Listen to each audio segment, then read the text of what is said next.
ఈ పాము ఏం చేస్తుంది? కింద ఉంది. ఈయన అడిగాడు వంగి, ఏం చేస్తున్నావు ఎక్కడ అన్న. పిల్లలు పొలం వ్యాపారం అంతా పాడు చేసారు, నేను బతుకున్నప్పుడు బాగున్నప్పుడు ఇక్కడ 2 బిందెలు పెట్టాను, ఆ బిందెల్లో బంగారం అది పెట్టాను, లతా జ్యువెలర్స్, కనిష్క జ్యువెలర్స్ ఇవన్నీ ఇందులో పెట్టాను, ధనలక్ష్మి జ్యువెలర్స్ అన్నీ చెప్పాడు. అవన్నీ ఇందులో పెట్టాను, ఇవి మా మనవాళ్ళకి ఇచ్చి వచ్చేస్తాను అన్నాడు. అప్పుడు శ్రీకృష్ణ మాధవ్ లాంటి వాడు కూడా బీపీ వస్తుందిగా, వాడు మంచిగా వాడికి రాలేదు, ఎంత మంచివాడైతే మనం అంతే. ఆ మహర్షి గారు అన్నారు, ఒరే పిల్లలు, అయినాను ఇంట్లో 2 లగ్గి బిందెలు పెట్టుకుని 100కి 50కి ఊళ్ళో వాళ్ళ దగ్గరికి వెళ్తారేట్రా. ఏ మా ఇంట్లో లగ్గి బిందెలు ఉన్నాయా? అయినా నాకు తెలియక అడుగుతాడా, ఎవడైనా కుక్కనే పిల్లిని ఆవుని పెంచుతారు, మీరు ఎట్లా పావుని పెంచుతున్నారు? మా ఇంట్లో బాగుందా అన్నారు. అవును ఇది చూడరా, దీనికి ఎంత ఉంది, ఆ బిందెలు కాపలా కాపుతున్నారు అంతే. వెంటనే ఇద్దరు వెళ్ళారు, 2 కర్రలు తెచ్చారు. ఎవరు? ఏ కొడుకుల కోసమైతే వీడు ఎద్దయ్యాడో, ఏ కొడుకుల కోసం వీడు ముద్దయ్యాడో, ఏ కొడుకుల కోసం వీడు మానవుడు అనే పాత్ర నుంచి రద్దయ్యాడో, ఏ కొడుకుల కోసం కుక్క అయ్యాడో, ఏ కొడుకుల కోసం పావయ్యాడో వాళ్ళే వీడేసాడు. ఆశాసాగరుడి జీవితం. మనం అందరం కూడా అలాగే ఆశతో, దురాశతో, మోహంతో మళ్ళీ మళ్ళీ మళ్ళీ మళ్ళీ పుడుతూ చస్తూ అసలు ఎందుకు పుట్టేమో తెలియకుండా చచ్చిపోతుంటాం. ఈ కెమెరా ఇక్కడ సెట్ చేశారు, తెర అక్కడ పెట్టారు, లైటింగ్ పెట్టారు, కుర్చీలు పెట్టారు. ఎవరైనా ఒక దూర్తుడు వచ్చి ఇవన్నీ కింద పడేయడానికి ఎంతసేపు పడుతుందండి? పెద్ద టైం ఏం పడుతుంది. మరి సర్దడానికో చాలా టైం పడుతుంది. అలా మనకొక రూపం, వాక్కు, ఓ రంగు, ఓ హైటు, ఓ కుటుంబం, ఓ బ్యాక్గ్రౌండు, ఇవన్నీ భగవంతుడు సెట్ చేసి మన అందులో ఫిట్ చేస్తాడు. మీరు బాగా పాడతారండి అని అంటాం అనుకోండి ఎవరికైనా, మీరు బాగా చెప్తారండి, లేదు మీరు బాగా సెటైర్ వేస్తారండి, ఏదో ఒకటి ఒక్కొక్కరికి ఒక్కొక్క విభావం ఉంటుంది. ఇవన్నీ ఎలా వస్తాయి? ఇవన్నీ అభ్యాసేన నలభ్యతే. 4 సహజంగా రావాల్సిందే. ఏమిటా 4? ధాతృత్వం, ప్రయవర్తృత్వం, ధీరత్వం, ఉచితజ్ఞత, 4 సహజా గుణ అభ్యాసేన నలభ్యతే. దానగుణం, ధీరత్వం, ఎలా ప్రవర్తించాలో తెలియడం, కవిత్వం, సంగీతం, ఇవన్నీ కూడా సహజంగా రావాలి, అభ్యాసంతో రావు. ఈ సహజ గుణాలు ఎలా వస్తాయంటే అమ్మా నాన్న యొక్క ఆశీస్సులు, పూర్వజన్మ సుక్కులు, లేకపోతే వచ్చేస్తాయి ఇవన్నీ. అందుకని మనం ఎప్పుడు కూడా ఇది నా గొప్పదనం అనుకోకూడదు. మన వాక్కు పనిచేయడానికి కారణం మన తెలివితేటలు కాదండి. మనం చాలా బాగా పాడగలం అనుకోవచ్చు, అప్పుడు చూసుకో గొంతు రానే రాదు. నేను బాగా చెప్తాను అనుకోండి, నీకు అసలు మైండే పనిచేయదు. అందుకని ఎప్పుడు కూడా మనం ఒక కవచం ధరించాలి. ఆ కవచం పేరు వినయం. నయం కాని రోగం మన అహమైతే నయం చేసే కవచం వినయం. ఆ కవచాన్ని మనం ధరిస్తే మనని ఎవడూ పడగొట్టలేడు, మనని ఎవడూ చెడగొట్టలేడు. దీన్ని దృష్టిలో పెట్టుకునే మనకి త్యాగరాజ స్వామి వారు, పోతన గారు, రామదాసు, అన్నమయ్య, త్యాగయ్య వీళ్ళందరూ ఎన్నో కీర్తనలో చెప్పారు. తవ దాసోహం, తవ దాసోహం, తవ దాసోహం దాశరథే మొరవిని వినుమా మరువ సమయమా తవ దాసోహం దాశరథే. దాశరథి కరుణాపయోనిధి అని పిలిచారు రామదాసు గారు. దాశరథి అని పిలిస్తే రామచంద్రమూర్తికి ఎక్కడలేని ఉప్పు వచ్చేస్తుందంట.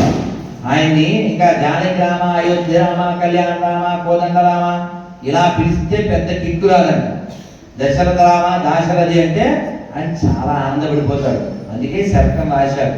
కాబట్టి మనం ఎప్పుడూ కూడా నేను చేస్తున్నాను అనే భావాన్ని లోపల రాకుండా ఆయన చేయిస్తున్నాడు, నేను చేస్తున్నాను. ఇప్పుడు గరిటె పాయసంలో పెట్టండి వడ్డిస్తుంది, సాంబార్లో పెట్టండి వడ్డిస్తుంది. దానికి స్వతంత్రత ఉందా? ఈ మైకుకి స్వతంత్రం ఉందా? ఏం చెప్పాలో డిసైడ్ చేస్తుందా?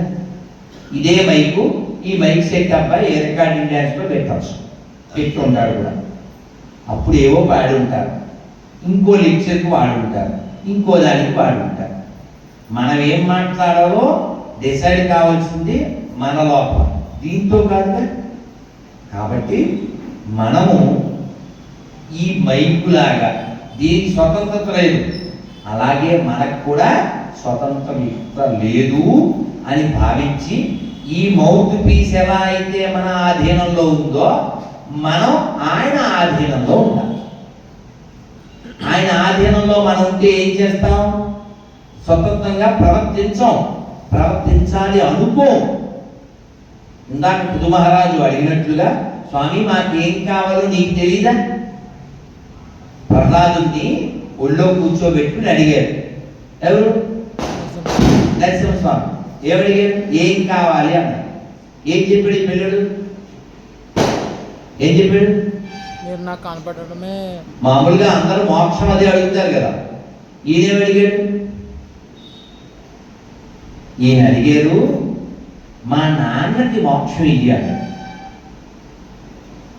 అసలు ఈ ఇబ్బందులు పెట్టిందే వాళ్ళ నాన్న కదా. అప్పుడు నరసింహస్వామి జోక్ చేస్తూ, మీ నాన్నకి మోక్షం ఎక్కడ వస్తుంది? నేను ఆల్రెడీ ఇంజనీరింగ్ చెప్పాను, కొత్త నరకాలు అవి రెడీ చేయమని. మీ నాన్న తక్కువ చేసేదేంటి అని నవ్వి ఆయన తల నిమిరి, ప్రహ్లాద నీలాంటి కుమారుడు ఒక్కడిని కన్నందుకు ఒక్క మీ నాన్న ఒక్కడే కాదు, అటు 7 తరాలు ఇటు 7 తరాలు తరిస్తాయి. కాబట్టి పుట్టి ఉండవచ్చు, కానీ జన్మకి సార్థకత ఎప్పుడు? అదిగో ప్రహ్లాదులాగా జీవించగలిగింది. ప్రహ్లాదు విషయంలో నరసింహస్వామి తన పక్క వాళ్ళతో అన్న మాట ఏమిటంటే, నేను తొందరగా వెళ్ళాలి, ఇప్పుడు వెళ్ళకపోతే నా ఇజ్జత్గా సవాల్, వాణిని నా కొరకు రక్షింపవలయున్ అన్నారు. వాడి కోసం కాదు రక్షించాల్సింది, నా కోసం. ఎందుకంటే వాడిని రక్షించకపోతే నా పరువుకి చేయడు. అంటే నరసింహస్వామి ఎంత బాగా ఈ ప్రహ్లాదుడి భక్తికి వశమైపోయాడో చూడండి. కాబట్టి మన భక్తి విషయంలో ప్రహ్లాదుడి తర్వాతే ఎవరి పేరైనా చెప్తారు. మీకు తెలుసు కదా, భాగవతోత్తముని పొద్దున్నే తలుచుకోవాలని. ఓసారి చెప్పండి, నమస్కారం మొదలుపెట్టి. ప్రహ్లాద నారద పరాశర పుండరీక వ్యాసాంబరీష సుఖ సౌనక భీష్మదాల్భ్యాం. ఈ భాగవతోత్తముల పేర్లు చెప్పారు. ఇందులో తర్వాత రూపాంతులు కూడా వస్తాడు. ఎవరెవరు? ప్రహ్లాదుడు, నారదుడు, పరాశరుడు, పుండరీకుడు, వ్యాసుడు, అంబరీషుడు, రుక్మాంగదుడు. ఫస్ట్ ఎవరి పేరు చెప్పారు? అందరికంటే చిన్న పిల్లవాడు కదా, అయినా ఎందుకు చెప్పారు? భక్తిలో చాలా పెద్దవాడు కాబట్టి వయస్సు రావడం అనేది కాలంతో పాటు వస్తుంది. మరి లోపల వికాసం, లోపల ప్రకాశం అది నువ్వు సాధన చేస్తేనే అవుతుంది. ప్రపంచంలో పరమేశ్వరుడు అన్నీ సృష్టించాడు. ఆయన సృష్టించని ఒకటి ఉంది, ఏంటది? సమస్య. అది మనిషి ఒక్కడే సృష్టిస్తాడు. సమస్య భగవంతుడు సృష్టించాడు. సమస్యను సృష్టించేది మనిషే. కాబట్టి మనకి పెద్ద సమస్య ఏమిటి?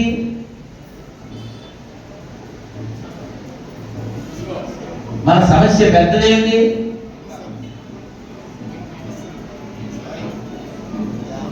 ఇది పెద్ద గిఫ్ట్, దీంతో పెద్ద లిఫ్ట్. ఇక్కడి నుంచి మనం ఎక్కాల్సింది లిఫ్ట్, ఇక్కడి నుంచి అవ్వాల్సింది షిఫ్ట్. అర్థమైందా? దీంతోనే రోజు సమస్య అండి. ఇది ఎన్ని డిమాండ్ చేస్తుంది, ఇది ఎన్ని మాట్లాడుతుంది లోపల. బాగున్నారండి అంటాం, ఏడ్చేది లోపల అని లోపల అనుకుంటాం. ఈ లోపల అనుకున్నది ఎవరికి కనబడుతుంది? ఇతరులు ఎరుగకుండా ఈశ్వరుడు ఎరుగా. కాబట్టి మనం ఎలా ఉండాలి అంటే శాస్త్రం చెప్పింది, అద్వేష్ట సర్వభూతానాం మైత్రకరుణ ఏవచ నిర్మమో నిరహంకారో సమదుఃఖ సుఖక్షమి. భగవద్గీత 12వ అధ్యాయం 11వ శ్లోకం. కాబట్టి అద్వేష్ట, ఎవరి పట్ల ద్వేషం ఉండకూడదు. నాకు వీటితో గొడవ వచ్చింది, వాడితో మాట్లాడాలి. మూర్తి గారితో గొడవ వచ్చింది, మూర్తి గారితో చెప్పాలి. మల్లేశ్వరరావుతోనో రామకృష్ణ గారితోనో ఇంకోటితో గంగాధర్తో వస్తే వాళ్ళతో మాట్లాడాలి. వాళ్ళతో మాట్లాడి బాగున్నారా అని ఆయన వెళ్ళగానే ఈయనతో మాట్లాడతారు. మధు తెలుసా అని. ఎందుకండి అదేదో ఆయనకే చెప్పచ్చు కదా, లేదా రోజు చూసుకోవచ్చు కదా. కానీ ఇంద్రియాలు మాత్రం అలా నటనకి అలవాటు పడిపోతాయి. అందుకే అందమై తిడతాడు. మళ్ళీ ఏమని తిడతాడు? నటనల బ్రహ్మయ్యకు నా మనస ఘటించు హరియే కలవాడు. నటనల బ్రహ్మయ్యకు నా మనస. నువ్వు నటించింది చాలు, అంతటా హరి ఉన్నాడని గ్రహించు, ఆయన కీర్తించు. అందుకని ఆయన ఒక్కసారి మనం కీర్తిద్దాం. చెప్పండి, హరే కృష్ణ హరే కృష్ణ కృష్ణ కృష్ణ హరే హరే హరే రామ హరే రామ రామ రామ హరే హరే గోవింద గోవింద. శ్రీ మదనగోపాల స్వామి భగవానికి. మరి మనం ఒక ఇంద్రియమే మాట్లాడుకున్నాం, అది నాలుక. మరి కన్ను ఏం చేస్తుంది? కనబడదల్లా కావాలనుకుంటుంది. అలా అనుకునే వాటిల్లో ఏముంటాయంటే మినుగురు పురుగులు ఉంటాయి. ఈ మినుగురు పురుగులు నిప్పుని చూసి పంటలు అదేదో వెలుగొడుతుంటాయి, దూరం నుంచి నేరుగా వస్తాయి. ఏమవుతుంది? కానీ మనం కూడా మోహం చేత అక్కడ ఏదో ఉంది అని అనుకుని వెళ్ళిపోతాం. వెళ్ళిపోతే ఏమవుతుంది? కాలిపోతాం. మళ్ళీ వెనక్కి వస్తుందా? వెనక్కి వస్తుందా? ఇప్పుడు నిన్న కావాలి వస్తుందా? 2001 వస్తుందా? మా నాన్నతో మాట్లాడచ్చు. 2015 వస్తుందా? మా అమ్మతో మాట్లాడచ్చు. వస్తుందా? వెనక్కి రావు. కాబట్టి వెళ్ళిపోయిన కాలాన్ని వెనక్కి తేలేం. కాబట్టి ఉన్న కాలాన్ని సద్వినియోగం చేసుకోవాలి. సద్వినియోగం చేసుకోవడం అంటే ఏమీ లేదండి, చెవులు బాగా వాడటం, కళ్ళు బాగా వాడటం. ఇందాక మినుగులు పురుగు కళ్ళు దేనికి వాడింది? మోహంతో బలైపోవడానికి వాడింది. అలా కాకుండా ఈ మంచి కళ్ళు అంటే ఎవరు చూడాలో మనం ప్రారంభంలో చెప్పుకున్నాం. రామానికి వస్త్రాలు వచ్చినట్టు మంత్రం చెప్పండి అందరూ. హరే కృష్ణ హరే కృష్ణ హరే కృష్ణ కృష్ణ కృష్ణ కృష్ణ కృష్ణ హరే హరే హరే హరే రామ రామ హరే రామ రామ రామ హరే హరే గోవింద గోవింద. మరి మంచి కళ్ళు అంటే అందరిలోనూ భగవంతుని చూసేరు మంచి కళ్ళు. మనం ఎవరినైనా శత్రువుగా భావిస్తున్నాము అంటే, ఎవరి పట్లనే మనకి క్రోధం ఉంది అంటే మనం భగవంతుణ్ణి చూడడం లేదు అని అర్థం. భగవంతుని నువ్వు ఇతరుల్లో చూడలేకపోతే ఆయన నువ్వు ఈ జన్మలో దర్శించలేవు. శత్రు భావన నశించాలి తప్ప శత్రువు నశించాలని అనుకోకూడదు. అదేనా? ఎవరిలో అయినా చెడు గుణం ఉంది, ఆ చెడు గుణం పోవాలని కోరుకోవాలి, వాడు పోవాలని కోరుకోకూడదు. కాబట్టి భగవంతుడు మెచ్చేటువంటి గుణం ఏమిటంటే లోకంలో అందరూ బాగుండాలని కోరుకునే గుణమే భగవంతుడి చేత నింపుగలిగింది. లోకా సమస్త లోకా సమస్త లోకా సమస్త మరొక్కసారి మాత్రం చెప్తాం వారు వెళ్ళొచ్చేవారు. హరే కృష్ణ హరే కృష్ణ హరే కృష్ణ హరే కృష్ణ కృష్ణ కృష్ణ కృష్ణ కృష్ణ హరే హరే హరే హరే హరే రామ హరే రామ హరే రామ హరే రామ రామ రామ రామ రామ హరే హరే హరే హరే గోవింద. గోవింద. మనకు వార్నింగ్ వెళ్ళొచ్చింది, కొద్దిసేపట్లో మనం ముగిద్దాం. అయితే కంటి విషయంలో మినుగురు పురుగు, నాలుక విషయంలో చేప, మరి చెవి విషయంలో దాన్ని కస్తూరి మృగము అంటారు. దానికి ఏదో ఏంటి అంటారు, మస్క్ డీరా, మస్క్ డీర్ ఏదో అంటారు ఇంగ్లీష్. దాని నాభిలో నుంచి నాభిలో నుంచి దానికి నాభిలో నుంచి ఒక పదార్థం బయటకు వస్తుంది. పదార్థం బయటకు వస్తే ఆ పదార్థం చాలా అద్భుతమైన వాసన వస్తుంది. కృష్ణుడికి తిలకం పెడతారా? కస్తూరి తిలకం లలాట పలకే వక్షస్థలే కౌస్తుభం నాసాగ్రే నవమౌక్తికం కరతలే వేణుం కరే కంకణం కట్వాంగే హరిచందనం చ తిలకం గోపశ్రీ పరివేష్టితో విజయతే గోపాల చూడామణి విజయతే గోపాల చూడామణి. గోపాల స్వామి భగవానికి ఇలా కీర్తించారు. మనం పాండవ మార్చిన సినిమాలో చూసాం. ఈ కస్తూరితో నామం పెడుతుంది వాళ్ళమ్మ. ఇంకో పాటలో కూడా విన్నాగా, శ్రీరంగ రంగ రంగ మా స్వామి కావేటి రంగ రంగ శ్రీరంగ రంగ రంగ నా స్వామి కస్తూరి రంగ రంగ. కస్తూరి, ఈ కస్తూరి దాన్ని ఒడ్లో చూస్తుంది, అది చాలా వాసన వస్తుంది. ఆ పదార్థాన్ని కలెక్ట్ చేసి లక్షల కొద్ది సెంటి బాటిల్, లక్షల కొద్ది సోప్స్ తయారు చేస్తారు. కానీ వాసన ఎక్కడ వస్తుందో తెలియక అది అడివంతా గిరగర గిరగర గిరగర తిరిగి చచ్చిపోతుంది, అలసిపోయి చచ్చిపోతుంది. దానికి కారణం ముక్కు, పరోటా, దోశ, బజ్జీ, ఇవన్నీ వాసన పీల్చగానే రెడు తిను అని అనిపిస్తుంది. వాళ్ళు కూడా తినండి గురువు గారు అంటారు. బృందావనం ఎవరు వెళ్ళారు ఇక్కడ? నేను శ్రీకృష్ణ మాధవదాస్ కాకుండా మా పెద్దవాడు వెళ్ళాడు, మల్లేశ్వర గారు, ఓకే 5-6 చేరు రైట్, మా భోజబాబు రైట్. బృందావనంలో ఒక తెలుగు వాళ్ళ ఫ్యామిలీ, నెల్లూరు వాళ్ళు ఉన్నారు. వాళ్ళు వెళ్ళినప్పుడల్లా ప్రభు మా ఇంటికి రండి, యమున నది ఎదురుగానే అలా దిగితే యమున, వాళ్ళు ఇంటికి రండి అంటారు. సరే భోజనం ప్రసాదానికి వెళ్ళాం. వెళ్తే ఆవిడ రేపు కూడా రండి అని, రేపు టిఫిన్కి రండి అని. అంటే మా దగ్గర టిఫిన్ సెక్షన్ లేదమ్మా, డైరెక్ట్ భోజనాన్ని.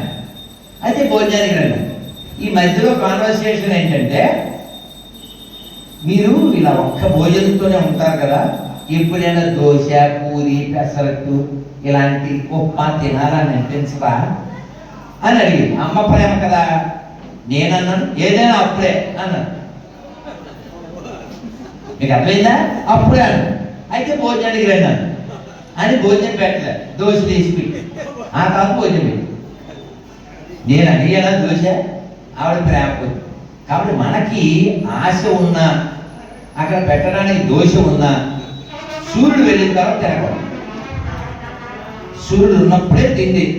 ఆ తర్వాత తింటే పడుతుంది గండి. అదేనా? కాబట్టి దొరికింది కాబట్టి తినకూడదు, నాలుక కట్టుకోవాలి.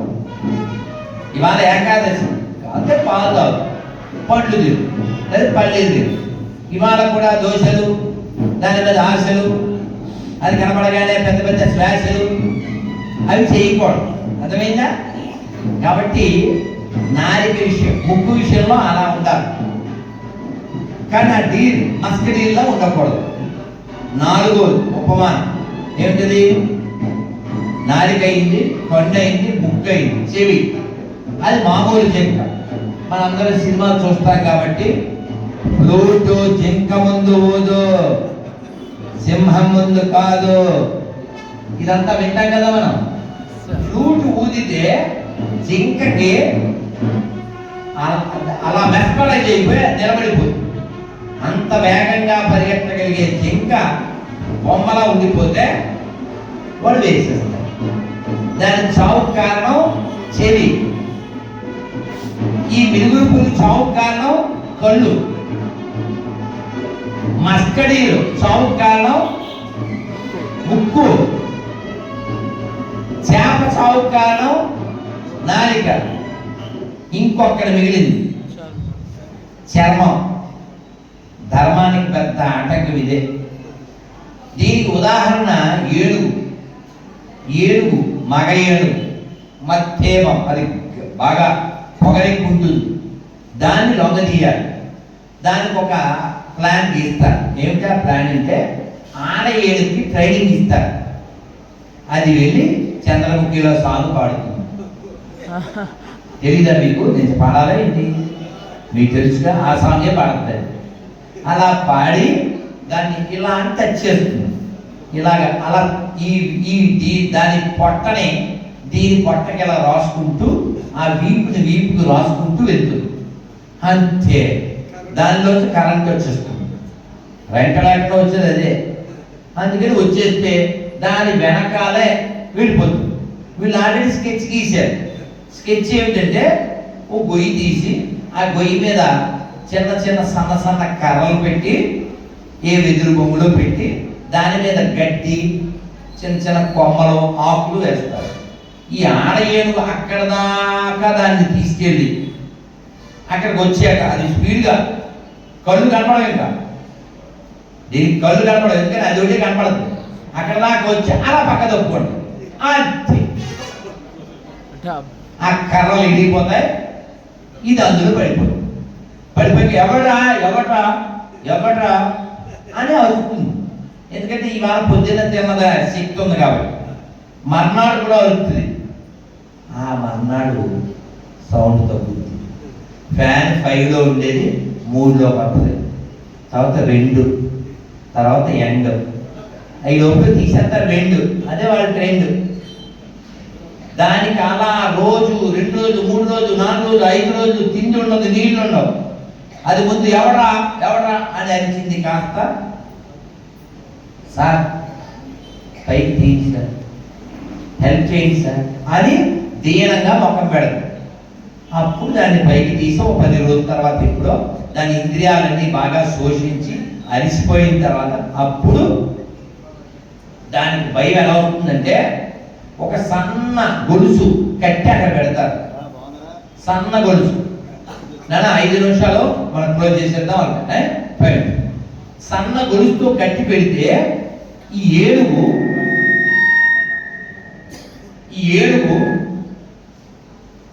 ఆ సన్న గొలుసుని చూసి నేను బంధింపబడిపోయాను, చాలా పెద్ద గొలుసు అని అనుకుంటారు. కానీ అప్పుడే తాజాగా తీసుకొచ్చిన ఓ గున్న ఏనుగుని పెద్ద గొలుసుతో కడితే అంటాడు. అసలు ఈ పెద్ద ఏనుగుకి ఈ గొలుసు ఒక తాడులాంటి, దారపోగులాంటి. కానీ మైండ్ బాగా ఈ అంశంతో గుచ్చి భయం చేత అమ్మో నేను బందీ అయిపోయాను అనుకుంటుంది. అందుకే దానికి అంకుశం కింద పడేస్తే అదే తీసేస్తుంది. అంకుశంతో ఎక్కడ పొడుస్తాడు వాడు? ఎక్కడ పొడిస్తే దానికి భయంకరమైన పైన వస్తుందో అక్కడ పొడుస్తాడు. అది అంకుశం అలా ముందు పడేస్తే ఎదరికి వెళ్ళదు, అంత లొంగిపోయింది. అలా లొంగిపోవాల్సి రావడానికి కారణం స్పర్శేంద్రియం. కాబట్టి 5 ఇంద్రియాల్లో ఒక్క ఇంద్రియం వీక్ అయితే ఇంత పెద్ద పెద్ద ప్రాణులు బంధింపబడ్డాయి. మరి మనకో 5 వీకే. ఒక్కటి వీక్ అయినందుకు అది పురుగు నిప్పులో పడి చచ్చిపోయింది. ఒక్కటి వీక్ అయినందుకు జింకలు చచ్చిపోయింది. ఒక్కటి వీక్ అయినందుకు చేప చచ్చిపోయింది. ఒక్కటి వీక్ అయినందుకు ఏడుకు బంధింపబడింది. మరి మనకు 5 ఇంద్రియాల్లో 5 వీకే. మన ఎవరు రక్షిస్తారు? మనం వినయం కూడి శరణాగతి కూడి రక్షింపకున్నను రక్షకులెవరింకా రామచంద్ర, నన్ను రక్షింపకున్నను రక్షకులెవరింకా రామచంద్ర. మనం ఇదే వినయంతో భగవంతుని వేడుకుంటూ ఆ నామాన్ని పాడుకుంటూ ఉంటే చాలు. మనకి కృష్ణుడి యొక్క కళ్యాణం కాబట్టి కృష్ణుడు యొక్క కళ్యాణం చెప్పి నేను ముగించేస్తాను. కృష్ణలీల ఏమిటంటే, కృష్ణుడు వాళ్ళ అమ్మ పుట్టిందని ఎప్పుడైనా కొడుతుందా? కర్ర పట్టుకుంటుంది అంతే. పొట్టేంత కాఠిన్యం ఉందా యశోదకి? ఆవిడ వెనకాల వస్తుంటే ఈయన పరిగెట్టాడు, ముందు పరిగెట్టాడు. ఆవిడ రాగలదా? ఈయన పట్టుకోగలదా? ఆయన ముందు వెళ్ళిపోయాడు. ఓ తాతగారు సాయంకాలం ఇలాంటి టైము పెద్ద కొండ, ఖాళీ కొండ, వెన్న అది అమ్ముకుని వస్తాడు. తాత నన్ను ఇందులో దాయు, మా అమ్మ వచ్చేస్తుంది అన్నాడు కృష్ణుడు. అంటే ఈయన సరే అని చెప్పి బాగా వినాలనా? అందరూ ఒక్కసారి గట్టిగా గోపాల స్వామి భగవానికి గోవిందా గోవిందా. ఈ 2 జబ్బలు పట్టుకుని కృష్ణుని కొండలో కూర్చోబెట్టారు. బాగా వినండి, మనం ఎలా ఉంటే బాగుంటుంది. అందులో కూర్చోబెట్టాక యశోద వచ్చింది. మా అబ్బాయి ఇచ్చాడండి ఇటువైపు అని అడిగితే, ఈ కొండ ఓనర్ గారి పేరు దదిబానుడు. ఏం పేరు? ఈ దదిబానుడు అన్నాడు, ఇటువైపు ఏం రాలేదమ్మా, ఇలా వెళ్ళినట్టున్నాడు గోదావరి వైపు. అక్కడ గోదావరి యమున వైపు వెళ్ళాడు అని చెప్పేశాడు. పెద్ద అబద్ధం నిజమా? మనకు అబద్ధం, అదే నిజం. ఎందుకు చెప్పనా?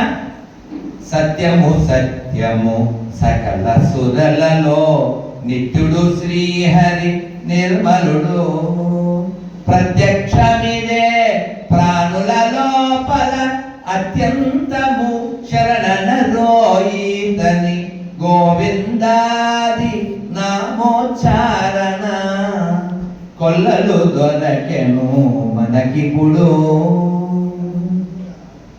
ఆయనే పరమసత్యమైతే ఇంకా బయట నిజాలే ఉన్నాయి, ఆయనే ఈయన దగ్గర ఉంటే ఇలా విన్నట్టున్నాడు అని చెప్పేశాడు. చెప్పాడా? ఆవిడ వెళ్ళిపోయింది. ఈయన లోపల నుంచి ఎవరు? కృష్ణుడు. మా అమ్మ వెళ్ళిపోయినట్టుంది కదా, నన్ను బయటికి తీయండి అన్నాడు.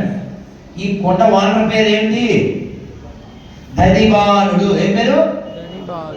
దదిబానుడు. ఈయన అన్నాడు, తీస్తాను, నాకు మోక్షం ప్రసాదిస్తే తీస్తాను అన్నాడు. కృష్ణుడు అన్నాడు, చిన్న పిల్లోడండి, ఈ కొండలో నుంచి బయటికి వచ్చి అఘోరించలేను, మీరేమి పెద్ద మాట్లాడుతున్నారు, మీరు కావాలంటే చల్లా రామకృష్ణ శాస్త్రి గారిని అడగండి, ఆయన చెప్తారు నేను నాకు తెలియదు అని ఏదో చెప్పించాడు. ఈయన అన్నాడు, నీకు మోక్షం అంటే తెలీదా? నువ్వు 1 month బేబీగా ఉన్నప్పుడే, ఎంత 1 నెల బాలుడుగా ఉన్నప్పుడే ఓ పెద్ద రాక్షసి వచ్చి నీకు పాలు విషం ఇస్తే నువ్వు పాలు తాగేసి విషము తాగేసి దాని ప్రాణాలు కూడా తాగేసి లాగేసావు, దానికే మోక్షం ఇచ్చావు కదా, మోక్షం అంటే తెలియదంటావు ఏంటి అన్నాడు. కృష్ణుడు కాసేపు మరి ఇంకేం చేస్తాడు, దొరికిపోయాడు కదా, సరే ఇస్తున్నాను అన్నాడు. అన్నాక మరి తీయాలిగా, తీయలేదు అన్నాడు. ఈయన అన్నాడు, ఈ కొండ కూడా మోక్షం ఇస్తేనే తీస్తానన్నాడు. ఇది టూ మచ్ అండి, ఇది టూ మచ్. ఇదే సంక్రాంతికి ఒకటి కొంటే ఒకటి ఫ్రీలాగా ఇది ఎలా ఇస్తాను మీరంటే ఏదో మనుషులు ఏదో అడిగారు ఉపకారం, ఓకే, దీనికి మోక్షం ఎందుకు ఇవ్వాలి అన్నాడు. అప్పుడు ఈ దదివాడు అన్నాడు, నువ్వు ఎవరికైనా దొరుకుతావు? అసలు మీ అమ్మకి దొరికేవాడు? నీ కోసం కళ్ళు మూసుకుని 1000 సంవత్సరాలు తపస్సు చేస్తే మనసులో కూడా నిన్ను పట్టుకోలేం కదా. అలాంటి నువ్వు నీ అంతటా నువ్వే వచ్చి నాకు దొరికావా? ఎందుకు దొరికావు? ఈ బంగారు కొండ, ఈ కొండ నా దగ్గర ఉండబెట్టినా, ఇది నా దగ్గర ఉండబెట్టి ఇందులో పెట్టు తాతాని దగ్గరికి వచ్చావు. నాకింత ఉపకారం చేసిన కొండకి నేను ప్రత్యుపకారం చేయకపోతే ఈ జన్మకి ఏం సార్థకత అని అంటే ఇంక కృష్ణుడు మరి లాజిక్ మాట్లాడితే కృష్ణుడు ఏం చేస్తాడు? ఒప్పుకుంటాడు. తస్మాత్ శాస్త్రం ప్రమాణం అని ఆయనే చెప్పాడు. అందుకని ఉపకారం చేసిన వాళ్ళకి ఏం చేయాలి? ప్రత్యుపకారం చేయాలి. ఆయన ఎడారి మతాల్లో ఉండేవాడు కాదుగా ఉపకారం చేసిన అపకారం చేయడానికి. కాబట్టి ఆయన ఏం చేశారు? ఓకే తదాస్తు అన్నాడు. ఇప్పుడు చెప్పండి, కొండకు నోరుందా? కొండకేమైనా మనసు ఉందా? చెవులున్నాయా? కళ్ళున్నాయా? మరి ఏమీ అడగడం తెలియని, ఏమీ ముఖం ముక్కు నాలిక లేని ఈ కొండకి మోక్షం రావడానికి కారణం ఏంటి? ఎవరు చెప్పారు?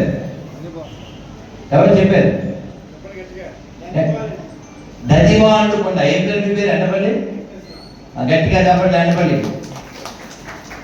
ఎండపల్లి సత్యనారాయణ గారు, వెంకటేశ్వర. రైట్. ఎవరి కొండ ఇది? దదివానుడు కొండ. కొండ గొప్పది కాదు, కానీ దదివానుడు గొప్పోడు. నువ్వు గొప్పోడు అయినక్కర్లేదు, కానీ ఒక మహాభక్తులో భాగవతంలో వీడు నావాడు అని అనగలిగేలా మనం ఉంటే చాలు. మనం గొప్ప అవ్వకపోయినా పర్వాలేదు. అలా వీడు మావాడని వాళ్ళ చేత అనిపించుకోగలిగితే చాలు. చూడు, రామచంద్రమూర్తి హనుమంతుని చూసి ఏమన్నారు? సోదర భరత సమానాయని శ్రీరాముడు ఎన్నిక కొన్న హనుమ, సాధుల పాలిట ఇంద్రుడవన్న, అసురుల పాలిట కారుడవన్న, అష్టసిద్ధినవ నిధులకు దాతగ జానకీ మాత దీవించనుగా, శ్రీ హనుమాను గురుదేవులు నాయద పలికిన సీత రామ కదానే, పలికద సీత రామ కదా. కాబట్టి మనందరం కూడా ఇలా కృష్ణ పరమాత్మ యొక్క లీలల్ని గుర్తు చేసుకుంటూ, భాగవతాన్ని చదువుకుంటూ వింటూ, రామాయణాన్ని చదువుకుంటూ వింటూ మన నిత్య జీవితంలో ఎప్పుడు నాలిక మీద అంగదుడు తెలుసుగా రామాయణంలో అంటే మంత్రము, గద్ కలిగిన వాడు, మంత్రము కలిగిన వాడు. ఎప్పుడు లోపల మంత్రం నడుస్తూ ఉండాలి. శ్రీరామ జయ రామ జయ జయ రామ, శ్రీరామ జయ రామ జయ జయ రామ, శ్రీరామ జయ రామ జయ జయ రామ లేదు. హరే కృష్ణ కృష్ణ కృష్ణ హరే హరే, హరే రామ రామ రామ హరే హరే లేదు. వాసుదేవ, ఇలా ఏదో ఒక మంత్రం మన లోపల నడుస్తూ ఉండేలా మనం డిజైన్ చేసుకోవాలి. రోజు ఇక్కడ ఎంతమంది వంట చేస్తారు? స్విగ్గీ జొమాటో వచ్చిందా మన ఊరికి? మరి చెయ్యత్తే చూడు వెనకాల బాబు. ఎస్కే అండి, చేతులు లేవట్లే. జొమాటోలు వచ్చింది అంతే, చేతులు లేవట్లేదండి. జనార్దన్ గారు ఇక్కడ కూడా ఉన్నాయా ఆర్డర్ ఫుడ్లు? వంట అంత దిగజారలేదు ఇంకా మన ఊరు. అందుకని మీరు వంట చేసేటప్పుడు ఖచ్చితంగా అది గర్భగుడిలా భావించండి. శ్రీల ప్రభుపాదులు చెప్పారు, kitchen is nothing but extension of గర్భగుడి అన్నారు. కాబట్టి కిచెన్ లోకి వెళ్ళేటప్పుడే చక్కగా ఓ రామాయణం పెట్టుకోండి, ఓ భాగవతం పెట్టుకోండి, ఓ భారతం పెట్టుకోండి. అలా వింటూ వంట చేయండి. అలా కాకుండా సెల్ ఫోన్ ఇలా చెవిలో పెట్టుకుని వదిన ఏ వండుతున్నామని మొదలు పెడితే అది హలాల్ ఫుడ్ అయిపోతుంది. ఎందుకంటే నోటికంతా అందులో పెడుతుంది కాబట్టి. కాబట్టి చక్కగా రామాయణం వింటూ, భాగవతం వింటూ, భారతం వింటూ, భగవన్నామాన్ని, భగవంతుడి రూపాన్ని స్మరణ చేస్తూ భగవంతుడి కోసం వంట చేయండి. మన కోసం మనం వండుకుంటే భగవద్గీత 3వ అధ్యాయం 13వ శ్లోకంలో చెప్పినట్లుగా మనం తినేది అన్నం కాదు పాపములే అన్నారు. కాబట్టి మీరందరూ భగవద్గీత చదవండి, రామాయణం చదవండి, భాగవతం వినండి, వండిన ప్రతి పదార్థము భగవంతుడికి అర్పించండి. అలా అర్పిస్తే ఏమవుతుంది? అది ప్రసాదము. ప్రసాదం స్వీకరిస్తే ఏమవుతుంది? ప్రసాదే హానిరస్యోపజాయితే. ప్రసాదం అంటే అర్థం తెలుసా? మనకి ప్రసాదాన్ని ఫ్రెండ్స్ ఉంటే ఏం చేసేవాళ్ళం చిన్నప్పుడు? అడాయిషిట్ని అందరినీ ఏమనేవాళ్ళం? ప్రభుత్వ సాగ దుకాణం ప్రసాదు అలా అనేసేవాళ్ళం ఏదో సరదాగా. కానీ ప్రసాదము అంటే తెలుసా? ప్రత్యక్ష సత్య దర్శనం. అంటే మేము ఇస్కాన్లో భోజనం అంతా చెప్పేటప్పుడు ఫస్ట్ ఏం చెప్తాం? స్టార్టింగ్ మహాప్రసాదే గోవిందే అని మొదలు పెడతాం. అంటే ఈ ప్రసాదం ఎవరు? నథింగ్ బట్ గోవిందుడే. కాబట్టి మనం ఏం తినాలి? రోజును అన్నం, కూరలు, పప్పులు, దోశలు, ఇడ్లీలు కాదు. మనం తినే ప్రతిదీ ఏమవ్వాలి? ప్రసాదం అవ్వాలి. అవ్వాలంటే దాన్ని నైవేద్యం పెట్టాలి. నైవేద్యం పెట్టాలంటే మనం స్నానం చేయాలిగా. వేసినా నీరు కాదు. అలా కొంతమంది ఉన్నారు మధ్యాహ్నం అన్నీ అయిన తర్వాత 3:30కి 4:30కి స్నానం చేసి అప్పుడు తలదూకుంటున్నాడు. అలా ఉండకూడదు. చక్కగా భగవన్నామం చేస్తూ ఉండండి, భగవన్నామం చేస్తూ ఉండండి, భగవన్నామం చేస్తూ దీన్ని వేడండి. చక్కగా మనం మంత్రం చెప్పుకుని వెళ్దాం. గట్టిగా చెప్పండి, కళ్ళు తెరిచి చెప్పండి.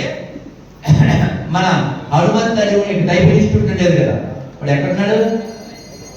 ఇచ్చేసి ఇచ్చారు 35 ఏళ్ళ క్రితం. చెప్పండి, చక్కగా బాగుంటుంది. మీరందరూ చాలాసార్లు చెప్పారు. ఇది వినగానే మీకు నవ్వు, గోపాల స్వామి మీద నవ్వు రెండు వచ్చేస్తాయి. చెప్పండి. నారాయణ నారాయణ నారాయణ నారాయణ నారాయణ నారాయణ అనుకోరాదా నాలికే చేదా ఓపికే లేదా ఒంటికే బరువా. ఇప్పుడు చప్పట్లు కొడుతూ కృష్ణ అంటే కష్టము లేదు, అచ్యుత అంటే ఆపద రాదు, రామ అంటే రోగము లేదు, నారాయణ అంటే నరకము రాదు, గోవింద్ అంటే గొడవే లేదు, గోవింద్ అంటే గొడవే లేదు,